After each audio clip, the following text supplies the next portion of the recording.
Senator Lankford, you're recognized for your questions. Senator Lankford's looking up his notes, running in from the last hearing, trying to be able to get reset. Y'all, thank you. Many of us are running back and forth to multiple hearings today, and interesting enough, a lot of conversation on the Hill about drugs in general. One of my questions is, let me set a scenario in front of us. Russia invades Ukraine, and so immediately the United States cuts off Russian companies, and American companies based in Russia shut down.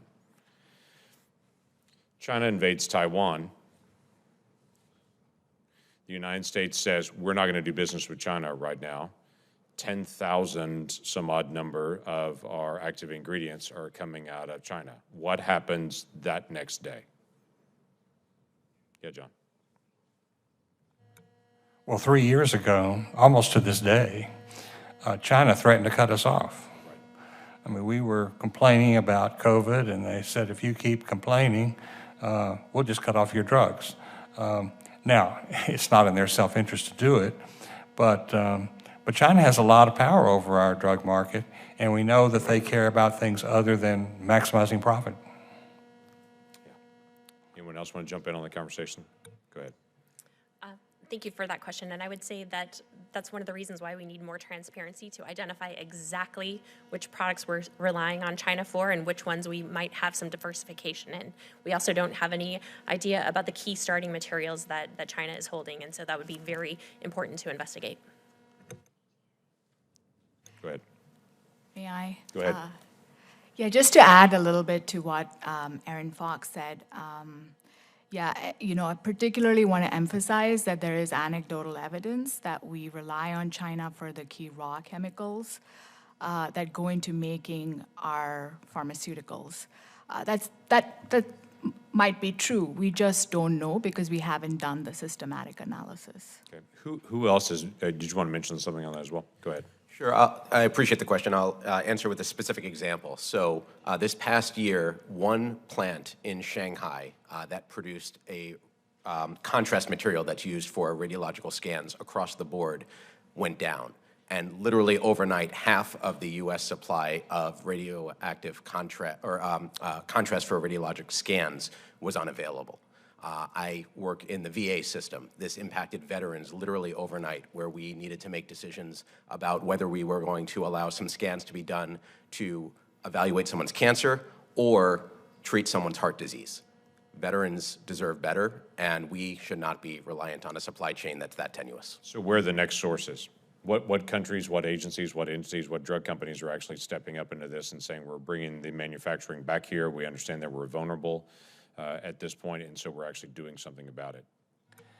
It's my understanding that the brand companies who also use overseas suppliers mainly use Europe and maybe Puerto Rico, but they don't. I think most of our brand drugs are not produced in China or India.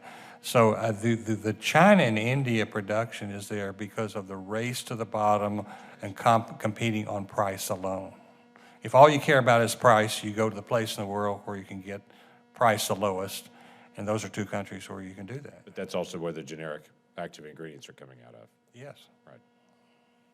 What other countries or entities? I know Saudi Arabia and UAE are rapidly accelerating drug manufacturing and trying to be able to do some of the things to set up a process for that. There are other countries that are trying to engage in it, but I don't hear a lot of the race to try to figure out how we do low-cost alternatives in other places. Because those low-cost alternatives and many of the older drugs are the only option and the only place that it's there. So it may be new technology and new innovation for one type, but for older technology and antibiotics and such, it's very different. You know, Mark Cuban told me the other day that he's building a manufacturing plant right here in the United States, and he sells generic drugs.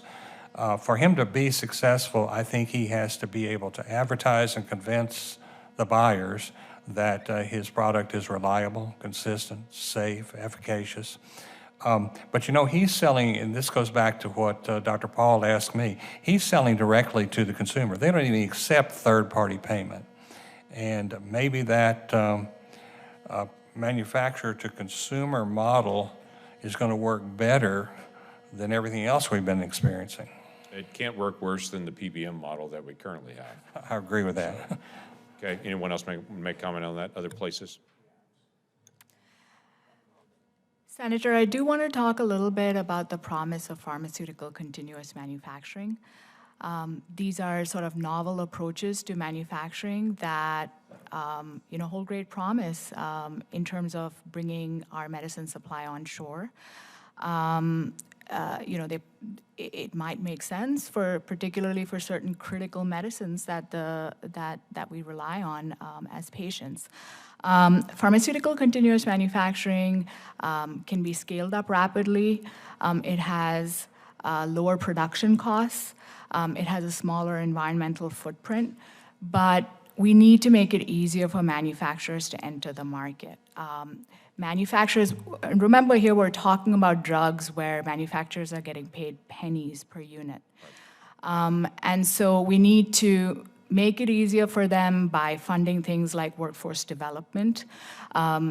People in this country don't know how to work with these new technologies necessarily. They're new.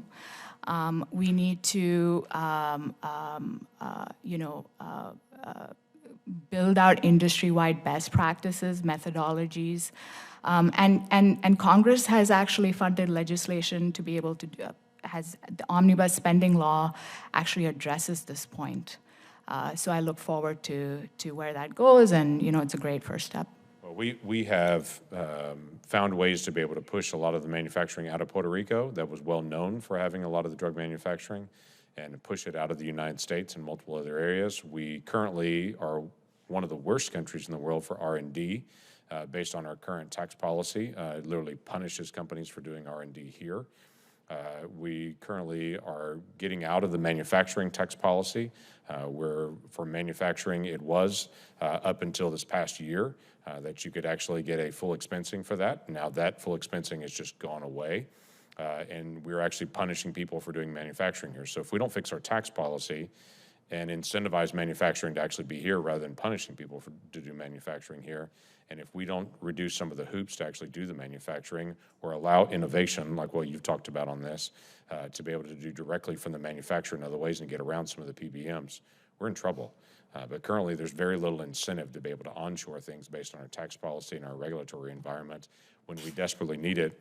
And when I ask people about how quickly can we get drugs out of China to be able to do this and just get access to it, they talk in decades, not in years. That's not a good scenario for us right now with currently a growing hostile threat from the Chinese. So thank you. Thank you, Senator Lankford. Senator Blumenthal, you're recognized for your questions. Thank you, Mr. Chairman.